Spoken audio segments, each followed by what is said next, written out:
మీకు తెలుసా తొలి ఏకాదశి అంటే ఏమిటి? ఆ పండుగ వెనుక ఉన్న చరిత్ర ఏంటి? ఆషాఢ శుద్ధ ఏకాదశిని తొలి ఏకాదశి అంటారు. సంవత్సరం మొత్తం మీద వచ్చే 24 ఏకాదశులు ఏదో ఒక ప్రత్యేకత సంతరించుకుంటాయి.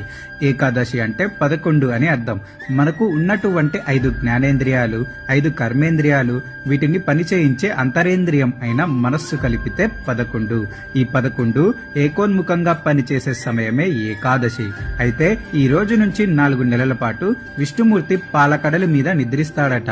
అలాగే కృతయుగంలో మురాసురుడనే రాక్షసుడు బ్రహ్మవరంతో దేవతలను ఋషులను హింసించాడని మరో కథ ప్రాచుర్యంలో ఉంది.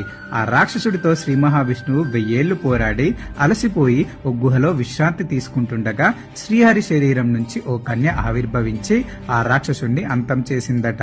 ఇందుకు సంతోషించిన శ్రీ మహావిష్ణువు ఆ కన్యను వరం కోరుకోమనగా తాను విష్ణుప్రియగా లోకం చేత పూజలు అందుకోవాలని కోరుకుందట.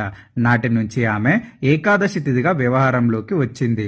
అప్పట్నుంచి సాధువులు భక్తులు ఏకాదశి వ్రతం ఆచరించి విష్ణు సాయుధ్యం పొందినట్లు పురాణాలు చెబుతున్నాయి.